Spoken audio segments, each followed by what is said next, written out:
Hello दोस्तों, welcome back to Curiousery for the daily dose of Indian football. तो सबसे पहले बात करते हैं, क्या सच में इंडिया को फिर से फीफा बैन लगने वाला है। तो सीन ऐसा है कि गवर्नमेंट अपकमिंग जो विंटर पार्लियामेंट्री सेशन है उसमें नेशनल स्पोर्ट गवर्नेंस बिल लाने वाला है एंड इसके कुछ ऐसे प्रोविज़न है जो एएफसी एंड फीफा के स्टेट्यूट्स है उनका वायलेशन कर रहे हैं। तो रिसेंटली गवर्नमेंट ने क्या किया था कि जो draft national sport governance bill है वो सभी जो इंडिया के जितने भी स्पोर्ट फेडरेशन है, चाहे वो फुटबॉल का हो, हॉकी का हो, उन सबको भेजा था एंड उनसे सजेशन मांगे गए थे कि भाई इनमें क्या क्या ऐसे प्रोविज़न है कि जिसको हमें बेटर करना चाहिए या फिर उसमें चेंजेस करने चाहिए। तो इसके चलते एएफएफ ने ये जो draft national sport governance bill है वो एएफसी में सबमिट किया था और उनसे सजेशन मांगे थे कि भाई क्या ये एएफसी एंड फीफा के जो स्टेट्यूट्स है उनके साथ मैच हो रहा है। तो उसमें अब एएफसी ने सजेशन दिया है कि कुछ ऐसे प्रोविज़न इस स्पोर्ट गवर्नेंस बिल में है जो कि फीफा के स्टेट्यूट्स का वायलेशन करते हैं। जैसे फॉर एग्जांपल कि इस बिल में बताया गया है, एक प्रोविज़न है कि एक स्पोर्ट रेगुलेटरी बोर्ड बनेगा जो कि सारे नेशनल स्पोर्ट फेडरेशन है उनको ओवरलुक करेगा, उनके ऊपर ध्यान रखेगा कि भाई कौन सा फेडरेशन सही कर रहा है, कौन सा गलत कर रहा है। और मान लीजिए कि कोई फेडरेशन यहाँ पे गलत करता है तो उनको हटा के उनके पास ये पावर होगा कि वो एक एडॉक कमेटी यहाँ पे बना सकते हैं। जबकि हम सबको पता है कि फीफा के स्टेट्यूट्स के हिसाब से वहाँ पे ये सीन है कि कोई अगर कंट्री का फेडरेशन सही से काम नहीं करते या फिर वायलेट करता है उनके रूल्स को, तो वो वहाँ पे अपनी एक नॉर्मलाइजेशन कमेटी बनाता है। जैसे इंडिया में जब फीफा बैन लगा था तब बनी थी, जैसे अभी पाकिस्तान में चल रही है, तो वो पावर फीफा के पास है। अब अगर गवर्नमेंट ये बिल के थ्रू यहाँ पे प्रोविजन देती है तो मान लीजिए कि फुटबॉल में कुछ ऐसा होता है यहाँ पे सीन की प्रेसिडेंट और उन सबको हटा के, तो फिर वो बॉडी बनाएंगे कि भाई फीफा बनाएगा, तो वो क्लियरली वायलेट करता है फीफा रूल्स को।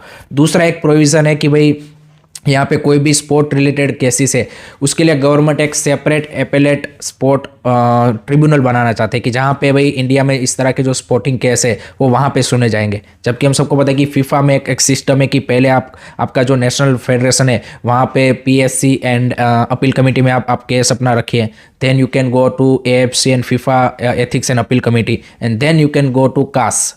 जब अगर मान लीजिए कि गवर्नमेंट यहाँ पे इस तरह का स्पोर्ट ट्रिब्यूनल बनाता है एंड फुटबॉल का कोई मैटर है वो वहाँ पे सुना जाएगा, देन उसके ऊपर का जो जुडिक्शन है वो ऑब्वियसली सुप्रीम कोर्ट का आएगा वहाँ पे। तो वो भी एक क्लियरली वायलेट करता है यहाँ पे फीफा के जो रूल्स एंड स्टेटस है उनको।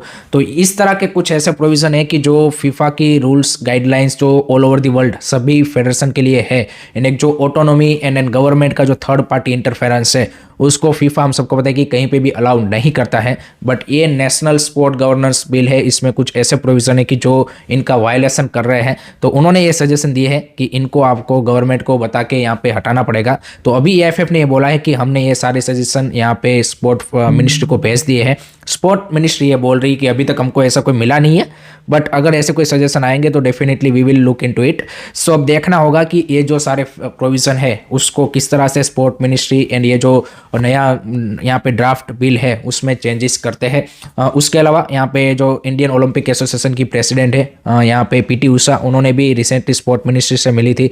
उन्होंने भी बताया है कि कुछ ऐसे प्रोविज़न है कि जो यहाँ पे इंटरनेशनल ओलंपिक कमेटी का जो चार्टर है उनको भी वायलेट करते हैं। सो आई थिंक वो भी एक काफ़ी इंपॉर्टेंट सीन है। जैसे फीफा का रूल्स है वैसे ही इंटरनेशनल ओलंपिक कमेटी का भी एक चार्टर है जिसको आपको फॉलो करना पड़ता है। तो ये जो स्पोर्ट गवर्नेंस बिल है उसमें कुछ ऐसे प्रोविज़न है कि जो उनको भी वायलेट कर रहे हैं। सो आई थिंक देखना पड़ेगा गवर्नमेंट को कि before laying this bill into the parliament, I think ये जो particularly Olympic committee and FIFA के जो रूल्स एंड रेगुलेशन है उनको आप कहीं ना कहीं वायलेट ना करते हो, अदरवाइज यहाँ पे India will face a ban. Olympic में भी आ सकता है, फीफा में भी आ सकता है।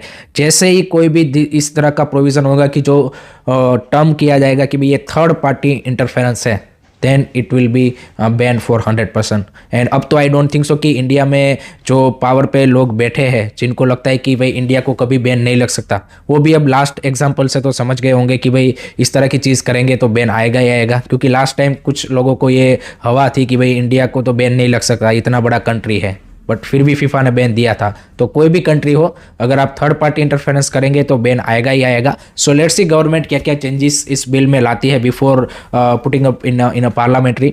लेट मी नो गाइस, आपके क्या ओपिनियन है इसके रिगार्डिंग, कमेंट सेक्शन में जरूर बताइए। नेक्स्ट उसके बाद बात करनी है एएफएफ की मिसमैनेजमेंट एंड शेड्यूलिंग के बारे में, जो कि हम सबको पता है कि एक उनका आदत सा बन गया है या फिर उनको आता ही नहीं है, वो वाली चीज़ है। तो हम सबको पता है कि IWL 10 जनवरी को स्टार्ट होने वाला है।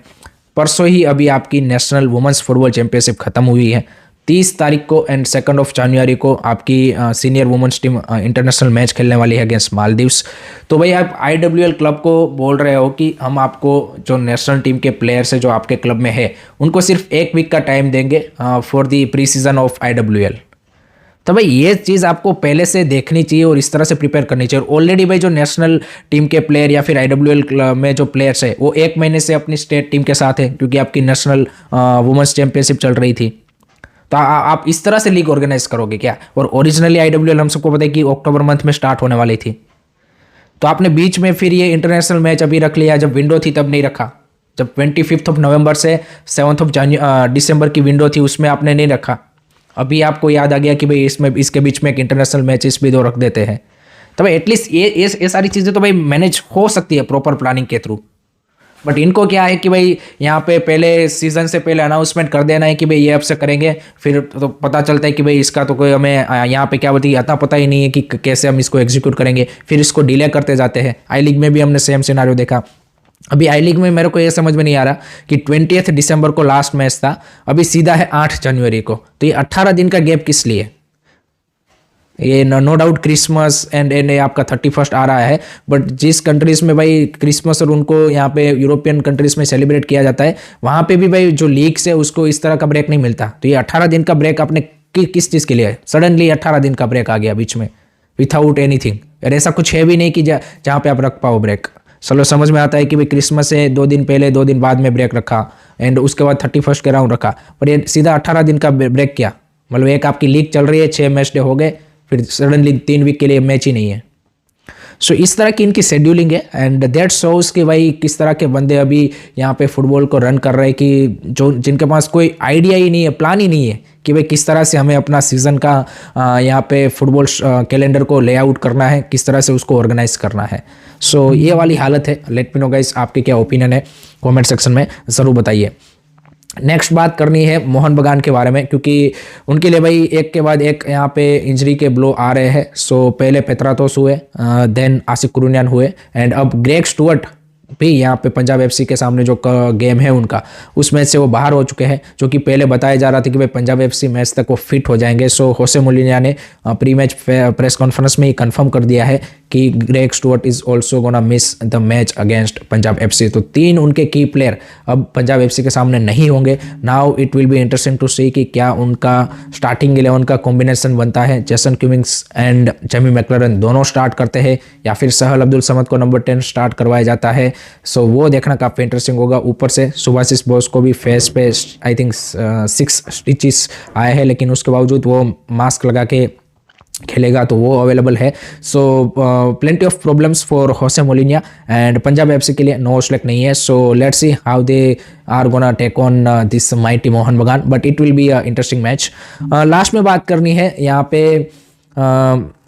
ISL क्लबों के बारे में कि आप देखिए कि अभी खबर आ रही है कि के लीग जो साउथ कोरिया की है उनके लिए प्री सीजन में जो फेवरेट डेस्टिनेशन है वो है वियतनाम या तो थाईलैंड। वहाँ की जो ट्रेनिंग फैसिलिटीज़ है वो उनके लिए यहाँ पे फेवरेट डेस्टिनेशन है एंड जो के लीग 1 एंड के लीग 2 के मोस्ट ऑफ द क्लब है वो वहाँ पे ही अपना प्री सीजन करने जाते हैं। तो this kind of thing India में भी हो सकती है अगर हमारे क्लबों के पास उस तरह की ट्रेनिंग फैसिलिटी हो कि जिसके चलते भाई प्री सीजन में एटलीस्ट चलो आप यूरोपियन क्लबों को नहीं ला सकते, बट एशिया की जो अच्छी लीग है, जापान के लीग हो गई, जे लीग हो गई, सऊदी लीग हो गई या फिर कतारी लीग हो गई या फिर ए लीग हो गई, उनकी टीमों को भाई आप प्री सीजन में यहाँ पे ला सकते हो अगर आपके पास ये सारी चीज़ें अवेलेबल है।